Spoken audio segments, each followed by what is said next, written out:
जी अस्सलाम वालेकुम। यासीन आपके साथ हाजिर है मॉर्निंग ब्रीफिंग में।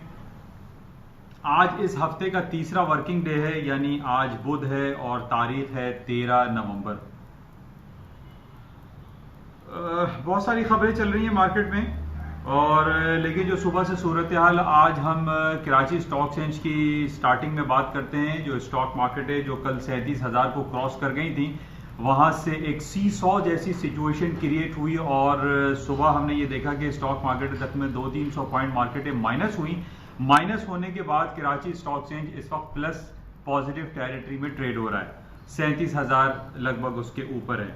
उसकी वजह जो कल मैं टेक्निकल ग्राउंड्स पे देख रहा था, दो बातें थी। एक तो टेक्निकली और एक मूडी रेटिंग एजेंसी की कुछ रिपोर्ट्स आई थी।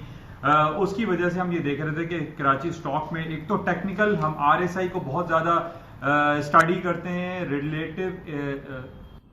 आरएसआई रिलेटिव स्ट्रेंथ इंडेक्स, जिसका कल डेली बेसिस पे हमने जाके कराची स्टॉक एक्सचेंज को देखा तो वो 80 पे खड़ा हुआ था। 80 पे रिलेटिव इंडेक्स यानी आरएसआई का 80 के लेवल को टच करने का मतलब ये होता है कि मार्केट में शॉर्ट सेलिंग या सेलिंग आ सकती है।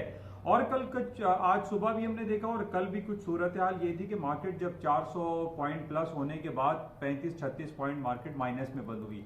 और माइनस में बंद होने की वजह हम सिर्फ टेक्निकल ग्राउंड पे कह सकते हैं कि उसका आरएसआई रिलेटिव स्ट्रेंथ इंडेक्स 80 पे खड़ा हुआ था। और आज हमने ये देखा कि टेक्निकल ग्राउंड को उसने फॉलो किया, मार्केट डाउन हुई और डाउन होने के बाद कराची स्टॉक एक्सचेंज इस वक्त पॉजिटिव प्लस टेरिटरी में चल रहा है।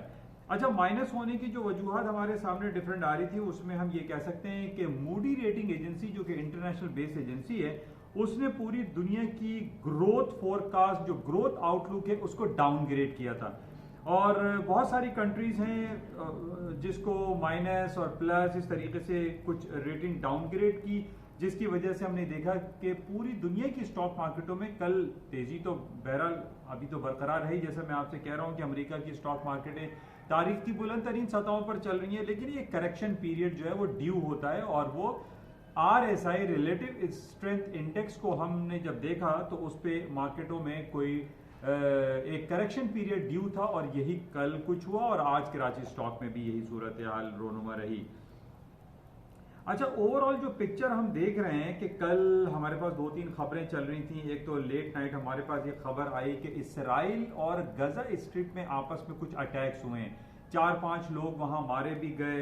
और एक बाहा अबू अल अता साहब हैं जो कि Israel kills Islamic jihadist leader हैं, बाहा अबू अल अता, उनको मार दिया गया। इसराइली जो फोर्सेस हैं और वो इस्लामिस्ट या जो डिफरेंट वो कहते हैं कि टेररिस्ट एक्टिविटीज वहां पर हो रही थी, वो उसके ये मारने के बाद काफी वहां पे हालात खराब रहा है। और हमने ये देखा कि गजा स्ट्रिप से इसराइल के ऊपर भी अटैक होता है और इसराइल की तरफ से गजा पे भी अटैक की खबरें चलती हैं, जिसमें काफी लोगों की हलाकत सामने आई, जिसकी वजह से कल जो टेक्निकल लेवल था गोल्ड का, जिसमें मैं आपसे ये जिक्र करता रहा कि 1440 बड़ा इंपॉर्टेंट लेवल है, और कल 1445 का गोल्ड मार्केट ने लो किया था। और उसके बाद जब ये खबरें हमारे पास इसराइल और गजा स्ट्रिप के हवाले से आई तो हमने देखा कि गोल्ड की मार्केट एट सडन ऊपर आ गई और 1462-1463 तक मार्केट चली गई, और लगभग तकरीबन यहीं पे अभी गोल्ड की मार्केटें चल रही हैं। अच्छा, इसके अलावा यानी टेक्निकल ग्राउंड पे जैसे मैं आपसे कहता हूँ कि बड़ी इंपॉर्टेंस होती है और उसको हमें चेक में रखना चाहिए कि कौन से लेवल्स मार्केट में बन रहे हैं। और टेक्निकलिटीज के हवाले से, चाहे वो डेली हो, वीकली हो या आर्ली चार्ट्स पर हो, यानी जो लोग इस मार्केट में काम करना चाहते हैं या करते हैं, उनको टेक्निकलिटीज को बहुत ज़्यादा मलहूज़ खातिर रखना चाहिए। ये मेरा एक मशवरा है। और जैसे मैंने आपसे कहा भी था कि गोल्ड की मार्केट 1440 के लेवल को टच कर सकती है, और लगभग तकरीबन मार्केट 1445 तक आई और वहां से ऊपर की तरफ चली गई। तकरीबन $20 आप कह सकते हैं कि मार्केट हायर साइड पे चली गई। अच्छा, इसके अलावा जो ऑयल की मार्केट के हवाले से हम बात कर लेते हैं। ऑयल का जो टेक्निकल लेवल मैंने आपसे ये कहा था कि 5801 या 58 के ऊपर के स्टॉप लगा के गोल्ड की मार्केट में सेलिंग चांस लिया जा सकता है। और कल यही सूरत हाल 2-3 दिनों से हम ये देख रहे हैं कि 5790 या 58 के लेवल को क्रूड ऑयल की मार्केट ब्रेक नहीं कर पा रही है। और उसके बाद मार्केट डाउन हो जाती है। हालांकि हमारे पास दूसरी तरफ ये खबर पिछले 1-10 दिनों से चल रही है कि सऊदी अरब की सबसे बड़ी स्टेट ओन कंपनी अरामको, जो सऊदी अरामको कहलाती है, उसके आईपीओज रिलीज होने वाले हैं और उसको पब्लिक कंपनी बनाया जा रहा है और लोगों के इंटरेस्ट को चेक किया जा रहा है। लेकिन जैसे कि मैंने आपसे ये कहा था कि पूरी दुनिया में हम ये देख रहे हैं कि क्रूड ऑयल या एनर्जी सेक्टर में खास तौर पे ये जो हमारे पास क्रूड ऑयल, डीजल, पेट्रोल, इस हवाले से जो चीजें हैं, जो आइटम हैं, उसकी डिमांड में कुछ कमी हमें दिखाई देती है। और दूसरी तरफ हम ये भी देख रहे हैं कि ओपेक एंड नॉन ओपेक, जिसमें रशिया सर फहरिस्त है, इन्होंने अपनी प्रोडक्शन के बढ़ाने की खबरें भी दे रखी हैं, जिसकी वजह से हम ये देख रहे हैं कि क्रूड ऑयल की मार्केटें इतनी हायर साइड पे नहीं जा पा रही हैं और जो टेक्निकल इसका लेवल है 58 फिगर का, उसको रेजिस्ट कर रहा है और मार्केट वहां से डाउन हो जाती है। और यही सूरत हाल चल रही है। हालांकि जब हमने ये कल गजा स्ट्रिप और इसराइल में हालात के खराब होने की खबरें देखी तो उस पर भी ऑयल की मार्केटें हायर साइड पे नहीं गई, सिर्फ हमने देखा गोल्ड एंड सिल्वर की जो प्राइसेस थी वो थोड़ा सा हायर साइड पे गई।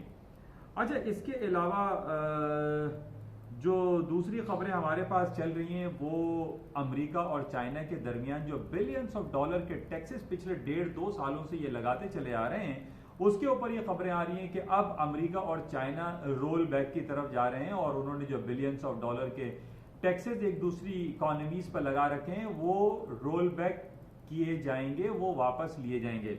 लेकिन अब इनके वापस लेने का कुछ सिलसिला फेजेस में आ रहा है, जिसमें अमेरिका के ट्रंप साहब ने ये कहा कि वो फेज 1, फेज 2 या फेज 3 में इस तरीके से वो 5%, 10% या 15% रोल बैक करेंगे जो उन्होंने टैक्सेस चाइनीज गुड्स पे लगा रखे हैं, और चाइना ने जो अपने अमेरिका के फार्म प्रोडक्ट पे जो टैक्सेस लगा रखे हैं उनको भी रोल बैक किया जाएगा। अब इस रोल बैक के हवाले से कुछ बातें ये चल रही हैं कि वो रोल बैक कितने अरसे में होगा और कब होगा और कितना होगा, इस पे फ्रेमवर्क हो रहा है, उसको डिजाइन किया जा रहा है। अच्छा, इसके साथ इसी बेसिस पे हम ये देख रहे हैं कि स्टॉक मार्केटें कभी डाउन होती हैं, कभी हाई साइड पे जाती हैं, लेकिन जो ओवरऑल सिनेरियो है अगर हम अमेरिका की और पूरी दुनिया की स्टॉक मार्केट को देखें, और खासतौर पे अमेरिका के स्टॉक जो 3 इंडिसेज हैं, S&P, डाउ जोन्स और नेस्डैक, ये तारीख की बुलंद तरीन सतहों को छू रही हैं और तोड़ती चली जा रही हैं। और कल भी यही हुआ कि S&P 3100 3100 के बेंचमार्क को क्रॉस कर गई।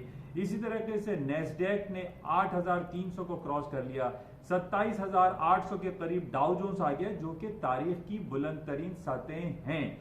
अब जब हम ये बात करते हैं तो हम एक तरफ IMF की रिपोर्ट भी देखते हैं। IMF ने पिछले दिनों एक रिपोर्ट दी थी जिसमें ये कहा गया था कि पूरी दुनिया की ग्लोबल इकोनॉमी वो स्लम्पिंग सिचुएशन में है या ग्रोथ फोरकास्ट उन्होंने डाउन की थी। इसी तरीके से जब हम मूडी रेटिंग एजेंसी की बात करते हैं तो वो भी ग्लोबल फोरकास्ट, जो ग्लोबल ग्रोथ फोरकास्ट है, उसको वो डाउनग्रेड करता हुआ दिखाई देता है। अब यहां पर थोड़ा सा एक कॉन्ट्रडिक्शन पाया जाता है, क्लैश पाया जाता है। एक तरफ तो हम ये देख रहे हैं कि अमेरिका की और दुनिया की स्टॉक मार्केटें बुलंद तरीन सतहों को छूती चली जा रही हैं, और दूसरी तरफ मूडी रेटिंग एजेंसी और IMF की तरफ से ये खबर आना, ये दोनों एक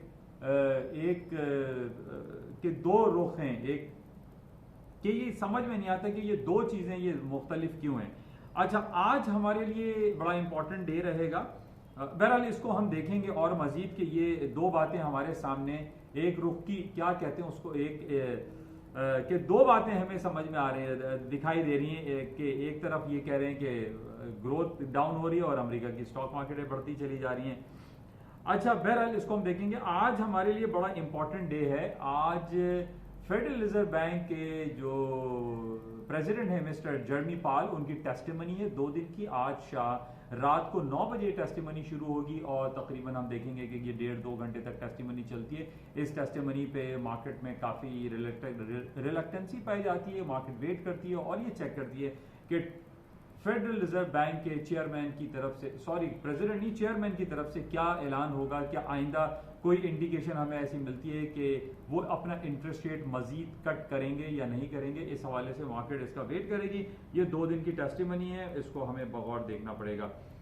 अच्छा, इसके साथ ही आज जो कि काफ़ी दिनों से मैं आपसे जिक्र कर रहा हूँ, कश्मीर में आज सेंचुरी पूरी हो गई, यानी बड़े अफसोस के बाद के साथ कहना पड़ता है कि 100 दिन हो गए वहाँ पे इंटरनेट मीडिया ब्लैकआउट है, इंटरनेट नहीं है, फोन नहीं है, मोबाइल नहीं है, सब कुछ वहाँ पे बंद किया हुआ है। आज 100 दिन हो गए कश्मीरी आवाम के साथ ये जुल्म और सितम रवा रखा हुआ है।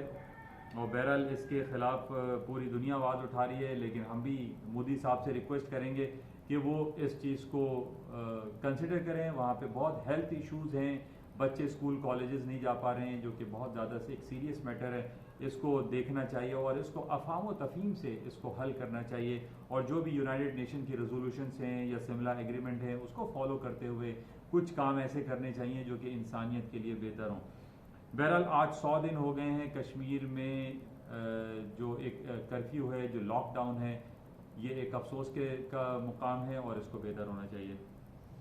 अच्छा, बहरहाल ओवरऑल जो हमारे पास सिनेरियो है वो हम यही कह सकते हैं कि पूरी दुनिया की स्टॉक मार्केटें अभी हायर साइड पे हैं, तारीख की बुलंद तरीन सतहों पे है। मार्केट में कोई बहुत ज़्यादा इतनी नेगेटिव खबरें हमें दिखाई नहीं दे रही जिस बेस पे हम ये कहें कि स्टॉक मार्केटों में मंदी या डाउनफॉल आ जाएगा। और इसके साथ ही जो 2 दिन पहले हमारे पास ये खबर, जैसे कि मैंने आपसे काफ़ी शेयर किया, Alibaba.com जिसने अपना ही रिकॉर्ड ब्रेक कर दिया और $30 अरब की जगह उसने $38 अरब की शॉपिंग सिर्फ 24 घंटे में कर डाली, जो कि एक बहुत पॉजिटिव है। और स्टॉक मार्केट ने कल भी और आज भी हम ये देख रहे हैं कि इसको पॉजिटिव लिया और पूरी दुनिया की स्टॉक मार्केटें इसको सराह रही है, प्लस में है, ग्रीन टेरिटरी में, मार्केटें हायर साइड पे जा रही हैं।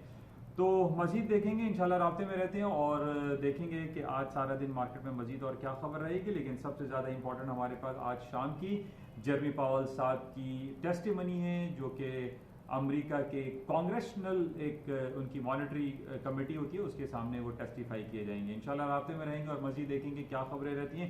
लेकिन फिलहाल अभी हमारे पास कराची स्टॉक एक्सचेंज के हवाले से यही खबर है कि मार्केट में तेजी है और टेक्निकल ग्राउंड पे उसने करेक्शन सुबह लिया था और अब हायर साइड पे मार्केटें जा रही हैं।